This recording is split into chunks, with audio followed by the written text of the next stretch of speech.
Lâmpada para os meus pés é a tua palavra e luz pro meu caminho. Lâmpada para os meus pés é a tua... Olá, é bom ter você aqui conosco. Nós vamos dar continuidade ao nosso programa de discipulado nesse dia e estamos trabalhando a temática As Escrituras. Você é convidado nesse momento, está atento às referências, também aos slides que estaremos passando em tela. Eu quero a sua atenção nesse momento. Acompanhe comigo. Pois bem, queridos, nós voltamos novamente a nossa temática falando sobre as Escrituras. Então é um privilégio voltar e ministrar essas aulas para vocês. Queria pedir perdão não ter disponibilizado o material antes. Estávamos aí nos processos de edição desse material. Então voltamos a tratar sobre esse tema, as Escrituras. De início, eu queria levantar aqui pelo menos duas razões do porquê nós estudarmos a Bíblia. A primeira delas, ela é a legítima revelação de Deus. Então, como nós já comentamos em sala de aula, Deus ele decidiu se revelar aos homens de forma geral e especial. Nós já sabemos esses conceitos, mas de forma especial através da Bíblia, de forma especial através da sua palavra. E tudo, absolutamente tudo o que nós conhecemos de Deus é através da sua palavra, da sua revelação. Então, como eu já mencionei em sala de aula, nós precisamos definir bem os termos. Então, o que é a revelação especial? É Deus se revelando ao homem em tempos específicos, em lugares específicos e a pessoas específicas. Então, essa é a revelação especial de Deus. Então, a Bíblia é a legítima revelação de Deus. Aquilo que nós podemos conhecer do Senhor está revelado em sua palavra. Uma segunda razão é que ela é o nosso único absoluto de verdade. Toda verdade é verdade de Deus. Nós não podemos negar isso. Mas quando nós falamos em absolutos, a palavra de Deus é um absoluto verdadeiro. Se você puder acompanhar comigo, abra aí sua Bíblia em João 17:17. O Senhor Jesus Cristo, ele vai dizer o seguinte, na sua oração sacerdotal: santifica-os na verdade, a tua palavra é a verdade. Então, essa é uma referência que o próprio Senhor Jesus Cristo dá da palavra de Deus. Ela é a própria verdade, a revelação concreta da própria verdade de Deus aos homens. Vamos falar sobre a origem. Nós já discutimos sobre autores, sobre as línguas em que a Bíblia foi escrita, mas é preciso enfatizarmos novamente: ela é a palavra de Deus. É sua revelação escrita aos homens. Sabemos que Deus se revela ou se dá a conhecer também de outras formas, como se deu aos profetas, através de sonhos, de revelações, mas nos últimos tempos ele se deu a revelar-se a nós através das páginas das Sagradas Escrituras. Então, Deus se revela hoje ao homem através da sua palavra de forma especial e para a salvação. Sabemos que tem uma revelação geral, e aí você deve lembrar da natureza e da própria consciência humana. Deus gravou a sua lei moral na consciência humana, segundo Romanos capítulo 2, verso 15. Então a Bíblia, ela é a palavra de Deus, a sua revelação escrita aos homens. Você deve também lembrar desse conceito de inspiração. Então, o Espírito Santo de Deus inspirou, soprou a palavra a homens santos. Então, ele capacitou esses homens santos na escolha de cada palavra que deveria ser escrita. Nós já falamos também, revisando da última aula, não é uma espécie de êxtase ou uma espécie de Chico Xavier, por exemplo, em que as pessoas perdiam a consciência, elas estavam dentro da sua consciência, e você deve lembrar que muitos autores da Bíblia, ou alguns dos autores da Bíblia, usou das suas próprias especificidades culturais, da sua própria linguagem, talvez usando artifícios da sua própria comunicação para revelar aquilo que Deus tinha para revelar aos homens. Há 2 versículos que provam aí dentro da própria Bíblia esse processo de revelação de Deus é 2 Pedro capítulo 1, verso 20 e 21. Então, sabendo primeiramente isto, que nenhuma profecia da Escritura provém de particular elucidação, ou seja, não é que o homem queira e ele acordou em um dia aí e quis, recebi uma revelação, então aqui eu vou escrever e vou acrescentar a Bíblia. A própria Bíblia diz: nenhuma profecia da Escritura provém de particular elucidação humana, porque nunca, jamais qualquer profecia foi dada por vontade humana, ou seja, é o próprio Deus que se revela da forma como ele quer se revelar. Entretanto, homens santos, homens separados, falaram da parte de Deus, movidos pelo Espírito Santo. Lembra do conceito de inspiração. Uma segunda referência aí é 2 Timóteo, capítulo 3, versos 16 e 17, que diz o seguinte: Toda a Escritura é inspirada por Deus e útil para o ensino, para a repreensão, para a correção, para a educação na justiça, a fim de que o homem de Deus seja perfeito e perfeitamente habilitado para toda boa obra. Qual o significado de perfeito nesse versículo? Não é que lendo a Bíblia ou entendendo a Bíblia nós sejamos pessoas perfeitas e impecáveis. Pelo contrário, lendo a Bíblia nós entenderemos a nossa depravação, o nosso estágio pecaminoso, a nossa natureza caída. O que Paulo escreveu a Timóteo aí quer dizer o seguinte: que o homem de Deus ele seja aperfeiçoado, seja maduro, e por sua maturidade ele seja habilitado para realizar a obra do Senhor. Já que a Bíblia ela é a própria palavra de Deus, inspirada por Deus, ela tem autoridade sobre nós. E o que isso significa? Então, a autoridade das Escrituras significa que todas as palavras das Escrituras são palavras de Deus. Se nós entendemos que isso aqui que temos em mão é palavra de Deus, então todas as palavras foram dadas por Deus para o nosso ensino.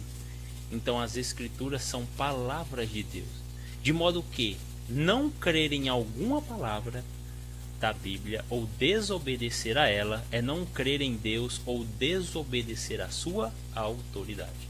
Isso aqui é uma primeira aplicação para nós nesse dia. Então, entendendo que a Bíblia é a autoridade em nossas vidas, é a autoridade suprema de Deus para as nossas vidas, desobedecer essa palavra, não dar o crédito devido, não dar a devida atenção semanal, diária a essa palavra, é dar descrédito a Deus. Lembra? Ela é a revelação de Deus. Então Deus ele quis se revelar a nós em 66 livros, e somente em 66, e isso é suficiente para nós, para nossa salvação. E por se revelar dessa forma, ela tem autoridade sobre as nossas vidas, se já fomos regenerados por Ele, se já somos novas criaturas em Jesus Cristo. Então a Bíblia ela é autoridade em nossas vidas, de forma que rejeitar os seus ensinamentos, desobedecer aos seus ensinamentos, é uma desobediência clara à pessoa do próprio Deus, o Senhor que revelou essa palavra para nós. Vamos falar sobre estrutura. Então, na última aula nós também tocamos nesse assunto e falamos sobre essa estrutura. A Bíblia ela está dividida basicamente em 2 testamentos, Antigo e Novo Testamento. Deus quis se revelar numa antiga aliança e quis se revelar também numa nova aliança. Qual é mais importante? As duas são importantes. Pergunte a um passarinho se ele puder responder. Qual das suas asas é mais importante? As duas são importantes. Então a palavra de Deus, tanto o Antigo Testamento como o Novo Testamento, revelam o Senhor e seu plano salvífico. Você deve lembrar que no livro de Gênesis nós temos a queda, e ali nós já temos a promessa do Salvador. E essa promessa do Salvador, ela se estende por todo o Antigo Testamento, chegando ao Novo e consumando a vinda desse Salvador. Lembra lá de Efésios, capítulo 4, verso 4? Então, na plenitude dos tempos, Deus enviou o seu Filho. Então, Deus já vinha preparando toda a história e revelando, mesmo que em forma de sombras, Jesus Cristo, o seu Cordeiro Pascal, aquele que viria para ser a extinção de todos os sacrifícios do Antigo Testamento, sendo ele o próprio sacrifício, o Cordeiro imaculado do Senhor. Então, vamos voltar aí ao tema da estrutura, falando sobre o Antigo Testamento. Nós temos aí basicamente 5 estruturas. Nós temos os livros da lei, que compreende de Gênesis a Deuteronômio, foram aí livros escritos por Moisés, falando sobre a história dos patriarcas, a peregrinação do povo no Egito, no deserto, falando da conquista também da cidade de Canaã, aquela região ali de Israel. Nós temos os livros históricos, começando de Josué até o livro de Esther, também que fala sobre essa conquista do povo hebreu na terra de Canaã. Nós temos os livros poéticos, começando de Jó até o livro de Cantares. Você deve lembrar de Salmo, os salmos basicamente eram hinos cantados pelo povo hebreu. Você tem os profetas maiores, que são de Isaías a Daniel, são os profetas que falaram sobre a idolatria do povo e como Deus julgaria. E de fato aconteceu aquilo que Deus disse que ia fazer, aconteceu ao povo de Israel através desses profetas. Você deve lembrar de Isaías, deve lembrar de Jeremias. Jeremias é chamado de profeta chorão, justamente por isso ele lamenta bastante a situação do povo, ele lamenta tremendamente a situação espiritual que o povo de Israel passou nesse período. Nós temos também os profetas menores, que vai de Oséias até o profeta Malaquias, que também são profetas que falaram ao povo hebreu da sua idolatria e de como Deus queria que o povo retornasse, de como Deus queria a adoração do povo. À sua direita aí você está vendo não o alfabeto, mas escritos hebraicos, era a língua em que foi escrito o Antigo Testamento. Isso aí são fragmentos, talvez cópias, 4º século ou 5º século, talvez antes. Isso aí são letras hebraicas. E só um detalhe, esqueci aí de falar sobre os anos de silêncio. O que foram esses anos de silêncio? Depois que o cânon do Antigo Testamento, ou os livros do Antigo Testamento, foram todos escritos, Deus cessou de revelar. Ou seja, Deus não revelou nada escrito a nenhum profeta. Então, esses anos de silêncio é os anos que compreendem de Malaquias até o Evangelho de Mateus. Então, o Evangelho de Mateus é revelação do Senhor. Então, são 400 anos de silêncio, como nós chamamos, o período interbíblico, onde Deus não revelou, onde Deus não se revelou através de profecia escrita, através de escritos. Vamos continuar falando sobre estrutura. E agora o Novo Testamento. O Novo Testamento também tem estruturas, então você vê os evangelhos. Então a vinda do Senhor Jesus Cristo ao mundo, ela trouxe consigo a criação de um novo gênero literário chamado de evangelhos, e fala sobre a vida do Senhor Jesus, que começa aí do Evangelho de Mateus até o livro de João. Nós temos a história da igreja através escrita por Lucas no livro de Atos dos Apóstolos. Alguns querem denominar como Atos do Espírito Santo. Nós temos ali em Atos 2 a descida do Espírito Santo na festa de Pentecostes, e aí temos o Espírito Santo trabalhando através do ministério dos apóstolos. Então algumas pessoas tendem a denominar sobre como Atos do Espírito Santo. Nós temos as epístolas paulinas, que começa de Romanos a Filemon. São epístolas ou cartas muitas vezes circulares que circulavam uma determinada região. Outras eram para igrejas bem específicas, como a igreja em Roma, carta aos Romanos, as duas cartas escritas para a igreja de Corinto. Então, por exemplo, a Galácia, carta aos Gálatas, então foi uma carta circular que possivelmente ela transitou na região da Galácia. Nós temos a carta aos Éfesos, que era uma igreja específica, e temos também as epístolas pastorais, que são as duas epístolas a Timóteo e também a epístola a Tito. Então são epístolas ou cartas bem pessoais de um pai a seu filho na fé, ou a um jovem pastor explicando ou dando orientações sobre o que ele deveria fazer. E temos Filemon, uma carta bem pessoal a um líder de uma igreja, falando, pedindo para que Filemon recebesse novamente Onésimo, um escravo fugitivo. Nós temos as epístolas gerais aí de Hebreus a Judas, aí entra as epístolas de Pedro, as epístolas de João e Judas, e não confunda esse Judas com Judas Iscariotes.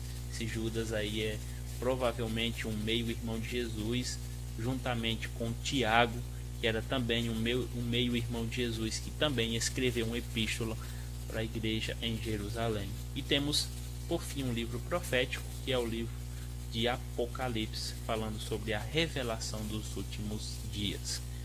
À sua direita você tem aí como era escrito o Novo Testamento, todo em grego, e veja aí como está deteriorado esse material, um material muito frágil, e pela escassez do próprio material, então as letras eram juntas, sem espaço, como nós temos hoje. Uma diferença, deixe-me voltar, na estrutura do Antigo Testamento, a escrita era da direita para a esquerda.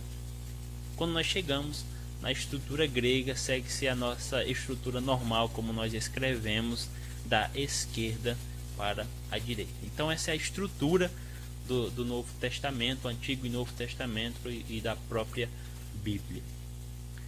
Apesar de ser composta em um período de aproximadamente 1500 anos, por aproximadamente 40 autores, e lembre, de culturas diferentes, profissões diferentes. Você deve lembrar de Paulo, que construía tendas, Pedro, que era pescador, Lucas, médico.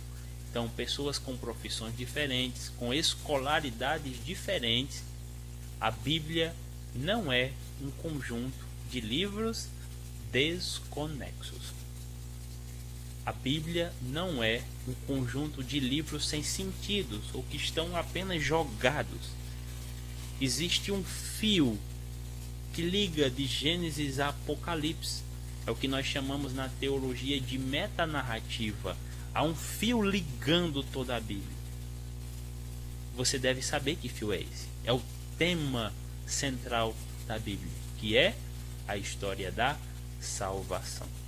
Então, a história da salvação está permeada em toda a Bíblia. Jesus Cristo, aos poucos, sendo revelado, sendo profetizado, sendo mostrado ao povo hebreu, de que a desobediência desse povo trouxe de fato problemas que deveriam ser resolvidos, e sacrifícios e demais sacrifícios eram feitos, mas haveria um sacrifício, aquele de Jesus Cristo, que entraria de uma vez por todas na presença de Deus, se oferecendo como sacrifício pelos nossos pecados, como diz o livro de Hebreus. Quais são os propósitos? E aqui nós entramos na parte da nossa apostila.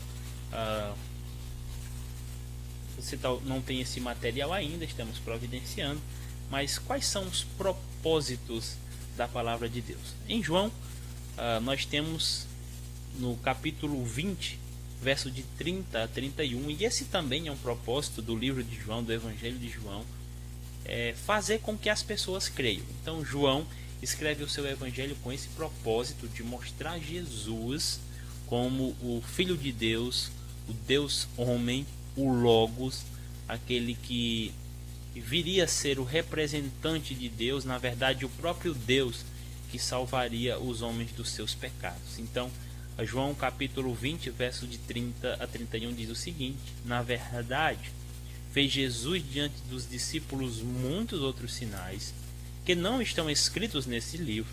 Estes, porém, foram registrados para que creiais que Jesus é o Cristo, o Filho de Deus, e para que, crendo, tenhais vida em seu nome. Então, João deixa claro o seu propósito. E aqui ele não trabalha a ideia de milagres em seu evangelho. Ele trabalha a ideia de sinais, que também eram milagres. Mas ele trabalha justamente essa ideia. Muitos sinais foram feitos, mostrando que Jesus Cristo era o Filho de Deus e que aqueles que criam nele teriam vida eterna em seu nome. Nós temos um outro propósito da palavra de Deus, que é salvar. Romanos 1,16, Paulo diz: pois não me envergonho do evangelho, porque é o poder de Deus para a salvação de todo aquele que crê, primeiro do judeu e também do grego. Interessante que Paulo fala sobre esse poder de Deus para a salvação. O evangelho é a revelação de Deus para a nossa salvação. Então veja como é importante nós compartilharmos a esse evangelho que uma vez já nos salvou e que salva outras pessoas e que tem esse propósito de salvar vidas, e lembra, fazendo com que as pessoas creiam pelos feitos maravilhosos do Senhor Jesus Cristo. Nós temos um terceiro propósito, que é despertar a fé. Veja que Paulo, escrevendo aos Romanos, diz: e assim a fé vem pela pregação. E a pregação de quê? Da palavra de Cristo, da palavra revelada de Deus. Ela tem um propósito também de nos ensinar. E esse aí foi o desafio que nós deixamos na nossa última aula, de decorar esse verso 15 de Romanos, o capítulo 15, na verdade, do livro de Romanos, o verso 4, que diz: pois tudo quanto outrora foi escrito, para o nosso ensino foi escrito.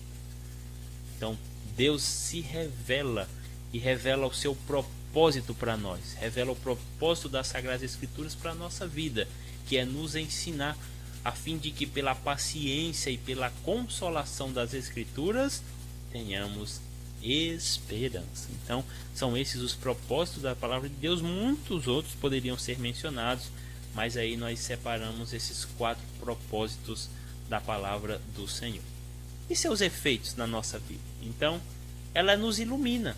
Você deve lembrar também, já trabalhamos esse conceito em sala de aula, que a iluminação ela é um ato sobrenatural do Espírito Santo de Deus, em abrir os nossos olhos para que não apenas entendamos, mas apliquemos a palavra de Deus à nossa vida, entendendo que essa revelação, uma vez salvos, que essa revelação do Senhor nos motiva a termos um viver diferente e nos ilumina para que a nossa vida seja temperada como o sal, como diz o livro de Mateus no capítulo 5, verso 13. Então ela nos ilumina. Observe comigo o Salmo 119, 105. Esse é um salmo excelente. Esse verso é um verso excelente para que possamos também decorar depois. Então o verso diz: lâmpada para os meus pés é a tua palavra e luz para os meus caminhos. É a palavra de Deus que nos ilumina. É a palavra de Deus que nos ajuda a entender onde estamos pisando, muitas vezes quais atitudes devemos tomar em determinados momentos. Então ela é lâmpada para os nossos pés, ela ilumina o nosso caminho, como devemos andar e como devemos nos portar diante da sociedade. Ela purifica. De que maneira poderá o jovem guardar puro o seu caminho? Como nós devemos guardar puro o nosso caminho? Onde nós encontramos esse poder? Observando conforme a palavra de Deus, Salmo 119:9. Então, como nós podemos guardar puro, termos uma vida santa em Deus, com Deus? Observando conforme a palavra dele nos revela que devemos andar. Ela também nos dá crescimento. Veja aí 1 Pedro 2:2. Desejai ardentemente, como crianças recém-nascidas, Pedro escrevendo, o genuíno leite espiritual, a palavra de Deus, para que por ela vos seja dado crescimento para a salvação. Então, quando nós somos salvos e transformados, nós desejamos ardentemente aproveitar da palavra, aplicá-la aos nossos corações. Então desejemos a palavra do Senhor para que tenhamos crescimento espiritual na nossa vida, para que cresçamos na graça e no conhecimento do Senhor Jesus Cristo. Ela nos defende. E defende de quê? Das ciladas de Satanás, das tentações. Veja, tomai também o capacete da salvação. A salvação deve estar muito clara na sua mente, muito fixa. Você deve ter essa certeza muito clara, não pelo que você faz, mas pelo que Jesus fez na sua vida, por você e por quem Ele é, o Deus homem que veio nos salvar. Nós não podemos perder isso de vista em nenhum momento. Ele é o Deus homem, Ele veio nos salvar, e por mais que pequemos, o seu sacrifício é suficiente. Mas observe, todo pecado tem consequência. E eu não estou falando que nós devemos ter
finais da nossa aula, e antes de terminarmos eu queria mencionar algo. A Bíblia, ela é a autoridade final em assuntos espirituais, éticos e morais. Nós não podemos falar sobre assuntos espirituais sem tratar sobre a verdade divina de Deus, sobre como Deus se revelou, qual é a sua verdade para a vida do homem, de onde o homem veio, para onde ele irá, qual o nosso propósito. Então, essas são as perguntas que movem o mundo há muito tempo, mas as pessoas estão procurando em locais errados, porque não estão procurando na palavra do Senhor. Ela também é autoridade final em assuntos éticos e morais. Nós não temos como saber o que é bom, o que é certo ou o que é errado sem um absoluto, como é a palavra de Deus. Então, ela é assunto, é autoridade final em assuntos éticos e morais. Por isso que ela é a nossa única regra de fé e prática. Não esquece isso. Ela é a nossa única regra de fé e prática. Como o Senhor disse lá em João 14, Evangelho de João, no capítulo 14, verso de número 26, nós precisamos do auxílio do Santo Espírito. Nós precisamos do auxílio constante